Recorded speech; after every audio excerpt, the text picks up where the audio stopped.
Hi, thank you for joining us on the Thursday of Easter week. Of course, the Thursday was a very significant day in the Easter week with all of the Passover preparations, with the Last Supper, with the Garden of Gethsemane, and Jesus' arrest. I want to speak from the book of Mark, chapter 14, and I'm going to be reading from the Passion translation. It says, "Then Jesus led his disciples to an orchard called the Oil Press. He told them, 'Sit here while I pray a while.' He took Peter, Jacob, that's also known as James, and John with him. An intense feeling of great horror plunged his soul into deep sorrow and agony. And he said to them, 'My heart is overwhelmed with anguish and crushed with grief. It feels as though I am dying. Stay here and keep watch with me.' He walked a short distance away and, being overcome with grief, he threw himself face down on the ground. He prayed that if it were possible, he would not have to experience this hour of suffering. He prayed, 'Abba, my Father, all things are possible for you. Please don't allow me to drink this cup of suffering. Yet what I want is not important, for I only desire to fulfill your plan for me.'" I wonder if you've ever been to an event where you were given a backstage pass, where you had an access all areas lanyard, where you were able to perhaps meet and hang out with somebody who you really admired. Well, Jesus had many followers and many disciples, of course, notably the 12, but he also had an inner sanctum, a special group of disciples, Peter, James and John, who got to experience things that the others didn't. And I always wonder how those other disciples felt when they saw Jesus going off somewhere with just Peter, James and John. But they got to experience things that the others didn't. They got to experience three notable things. The first was the transfiguration of Luke chapter 9, where they saw Jesus transformed. They went up the mountain with him and his appearance changed. He was shining, and the two greatest figures of the Jewish history joined them on that mountain, Moses and Elijah.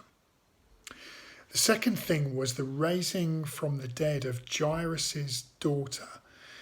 Peter, James and John got to witness this private event with just the parents and Jesus present.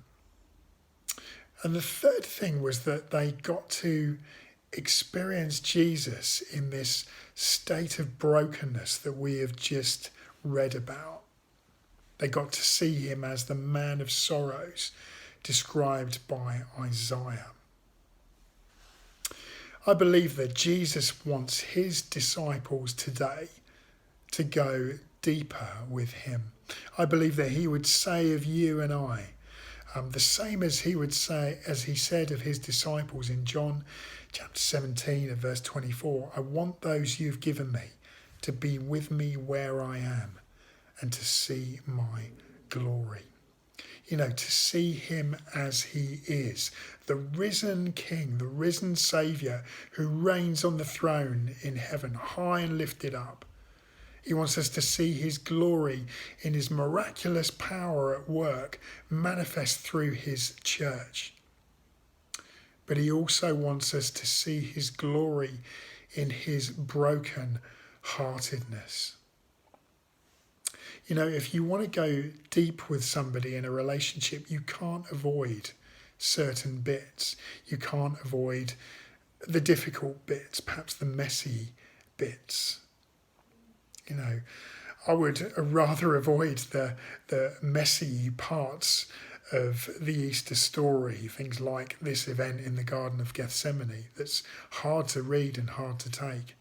And, you know, just stick to the nice bits of Easter. But then I wonder where you and I would be if Jesus had done that. You know, Jesus embraced our mess, taking on humanity, becoming sin and dying in our place. He did that to bring us to God. I want to encourage you to dare to go deeper with him, to dare to respond to this call to go to this place with him. Ask him to show you his broken heart for this world.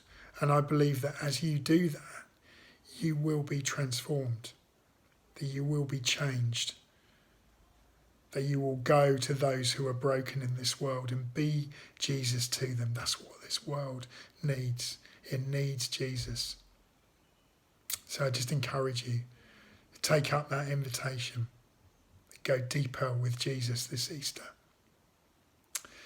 So we have our reflection tomorrow on Good Friday, then there'll be a bit of a gap on Saturday, and then join us again on Easter Sunday for a celebration. But I look forward to seeing you tomorrow. God bless.